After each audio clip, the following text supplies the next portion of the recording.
एक वक्त का किस्सा है। एक गांव में मीठा और उसकी बीवी नसीबो कैंची रहते थे। मीठे तेरा कारोबार कब ठीक होगा और कब हम खुशहाल जिंदगी गुजार बेबेंगे। नसीबो मैंने हर तरह का काम करके देख लिया है, चलता ही नहीं है। तू ही बता मैं क्या करूं। मीठे मुझे लगता है तेरा कारोबार किसी ने बांध दिया है। तू एक काम कर, इस गांव के अम्बिल बाबा के पास जाके अपना हिसाब किताब करवा। हाँ बेगम, ये तो तूने ठीक कहा है। मैं अभी जाता हूँ बाबा जी के पास। फिर मीठा घर से निकलता है और आमिल बाबा के पास आकर अपना सारा मसला बताता है। बच्चा, तेरा कारोबार किसी ने बांधा हुआ है। तेरा ये मसला सिर्फ पीपल का दरख्त ही ठीक कर सकता है। बाबा जी, ये आप क्या कह रहे हो? पीपल का दरख्त मेरा मसला कैसे ठीक कर सकता है? बच्चा, पीपल के दरख्त के नीचे अपना कारोबार शुरू कर।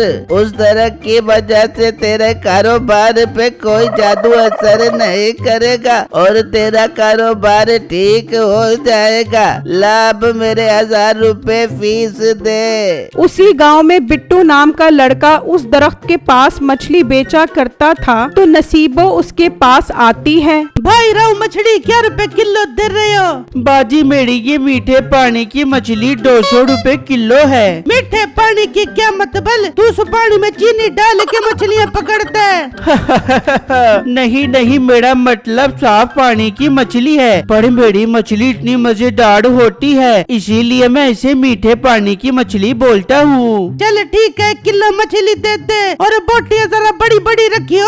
बड़ी बड़ी बोटियाँ खाने के बाद मछली के कांटे से दांतों से बोटियाँ निकालने का बहुत मजा आता है। फिर नसीबो मछली लेकर घर आ जाती है। सुना मीठे होकर आ गया मिल बाबा के पास। हाँ बेगम, पर एक मसला है। मीठे क्या मसला है मुझे बता, मेरे पास हर मसले का हल होता है। फिर मीठा नसीबो को सारी बातें बताता है। अरे मीठे मेरी जान के टोटे, तुझे मजे की बात बताती हूँ। मैं जिससे मछली लेकर आई हूँ उधर पीपल का दरख्त है। नसीबो, ये तो तूने मुझे बहुत कमाल की खबर दी है। अब हमें तरक्की की मंजिलों को छू कर वापस आने से कोई भी नहीं रोक सकेगा। फिर अगला दिन होता है और मीठा उसी दरख्त के नीचे गोलगप्पे की रेड़ी लगा लेता है। तो एक ग्राहक उसके पास आता है। भाई एक प्लेट लगा दो, पर उसमें मिर्चे तेज और दही ज्यादा डालना। अच्छा भाई, अभी बना कर देता हूँ मजेदार गोलगप्पे। फिर मीठा उसे गोलगप्पे की प्लेट देता है और वो ग्राहक खाने लग जाता है। वाह भाई, मजा आ गया खा कर। लाओ फिर दो 50 रुपए इस गोलगप्पे के। फिर वो ग्राहक पैसे देकर चला जाता है। फिर अगले दिन मीठा रेड़ी पर खड़ा होता है तो एक आदमी आता है। हाँ बुजुर्गों, लगा दूं ताजा ताजा दही के गोलगप्पे। बेटा, मैं तुझसे गोलगप्पे खाने नहीं बल्कि तुझे ये बताने आया हूँ कि तेरे गोलगप्पे खाकर कल मेरे बेटे के पेट में बहुत दर्द हो गया था। बुजुर्गों, तेरे बेटे के पेट में दर्द मेरे गोलगप्पे खाने से नहीं बल्कि कोई और चीज खाने से हुआ होगा। नहीं बेटा, तेरे गोलगप्पे से ही हुआ था मेरे बेटे के पेट में दर्द।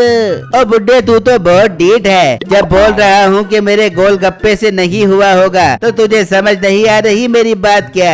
बेटा, तू तो बहुत बदतमीज इंसान है। अब बेटे को मना करूँगा कि आज तक तुझसे गोलगप्पे न खाए। ये कहकर वो आदमी वहाँ से चला जाता है। मीठे भाई हर रोज कोई न कोई शिकायत लेकर आ जाता है। आप गोलगप्पे में मिलावट मत किया करो, एक दिन बुरी तरह फंस जाओगे। अब मोटे पेट वाले गेंडे, तू अपने मशवरे अपने पास रख और चुप करके अपनी मछली बेच। तो बिट्टू सोचने लगता है, यार मुझे अब कुछ करना पड़ेगा, इस तरह तो ये गोलगप्पे खा खा कर पूरे गांव वाले बीमार हो जाएंगे। वो सोच ही रहा होता है तो दो ग्राहक मीठे के पास आते हैं। भाई चटपटे गोलगप्पे की प्लेट लगा दो। खाओगे तो मर जाओगे गंदे पानी की मछली को। अरे भाई, तो फिर गंदे पानी की मछली क्यों बेच रहा है तू, जिसे खाने के बाद मर मर जाएंगे। नहीं नहीं भाई, मेरे पास तो मीठे पानी की मछली है, खाओगे तो मर जाओगे। समझो मेरी बात को समझो। मुझे लगता है ये लड़का हमें इशारे में समझा रहा है कि ये गोलगप्पे खाने से मर जाएंगे। लगा दूं भाई फिर गोलगप्पे की प्लेट? नहीं नहीं भाई, रहने तो हमने नहीं खा रहे। ये कहकर वो ग्राहक चले जाते हैं। इस तरह शाम हो जाती है। इस मोटे ने तो आज मेरा सारा धंधा तबाह कर दिया, कोई सेल ही नहीं हुई। अब इस मोटे को मजा चखाना पड़ेगा। फिर मीठा सेठ की जमीन से बहुत सारे माल्टे तोड़ता है और उन माल्टों के छिलके बिट्टू के घर के बाहर फेंक देता है। फिर अगला दिन होता है और सेठ अपनी जमीन पर आता है तो देखकर हैरान हो जाता है। अरे अरे ये क्या हो गया? मेरे माल्टे कहाँ चले गए? ये किसने चोरी किए हैं? मैं उसे छोड़ूंगा नहीं। मुंशी जाओ और पता लगाओ मेरे दरख्त के माल्टे किसने चोरी किए हैं। जाओ और उसे ढूंढ कर मेरे पास लेकर आओ। जी सेठ, हम अभी जाते हैं और उसे ढूंढ कर पकड़ कर लेकर आते हैं। फिर वो वहाँ से निकलते हैं। दूसरी तरफ बिट्टू अपने घर के बाहर हैरान खड़ा होता है। ये कौन मेरे घर के बाहर माल्टे के छिलके फेंक गया है? तभी मुंशी वहाँ से गुजर रहे होते हैं तो उनकी नजर पड़ती है। देख देख गा में उस लड़के के घर के बाहर माल्टे के छिलके पड़े हैं। जरूर यही चोर है, पकड़ते हैं इसको। फिर वो बिट्टू के पास आते हैं। अबे चोर के बच्चे, तू हमारे सेठ के खेत से माल्टे चोरी करते है? नहीं नहीं भाई साहब, मैंने माल्टे चोरी नहीं किए। झूठ बोलता है, मार गम इसे। फिर वो बिट्टू को डंडों से मारते हैं। मीठा दरख्त के पीछे छुपकर हंस रहा होता है। अब आया ना मजा, और पंगा ले मुझसे।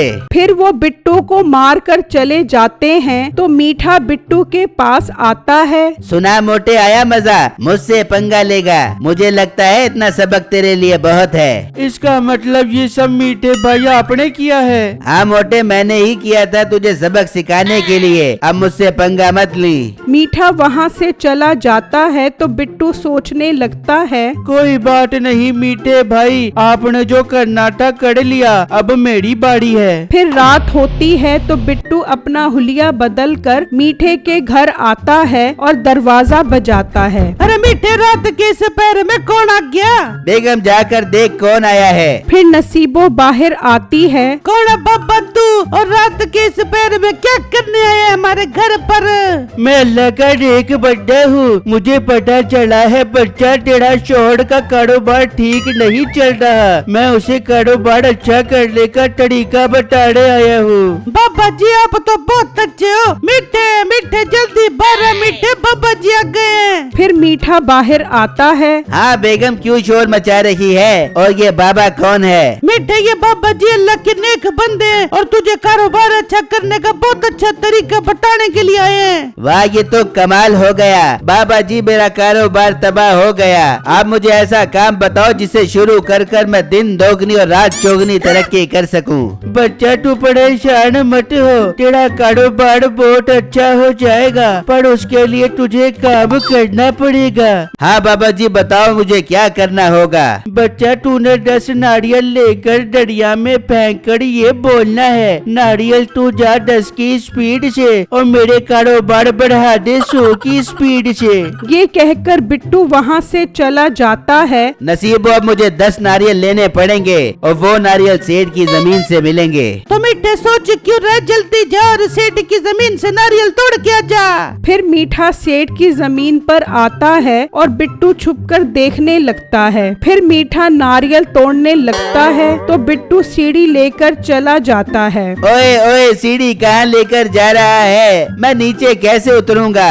मीठे की शोर की आवाज से सेठ और मुलाजिम आ जाते हैं। चोर, तू मेरे दरख्त पर चढ़कर नारियल तोड़ रहा है। नीचे आ, तुझे तो मैं अभी सबक सिखाता हूँ। बिट्टू वहाँ आ जाता है। सेठ साहब, आपके मुलाजमों ने मुझ पर माल्टे चोरी का इल्जाम लगाकर बहुत मारा था, पर वो माल्टे मैंने चोरी नहीं किए थे, वो भी इस मीठे ने चोरी किए थे। मुझे नीचे उतारो, मैं सच सच बताता हूँ। सेठ साहब, जब तक ये सच न बोले इसे नीचे मत उतारना। बताता हूँ, मैंने ही वो माल्टे चोरी करके इस बिट्टू पर इल्जाम लगाया था। अब मुझे नीचे उतारो। फिर वो उस उसे नीचे उतार कर खूब मारते हैं।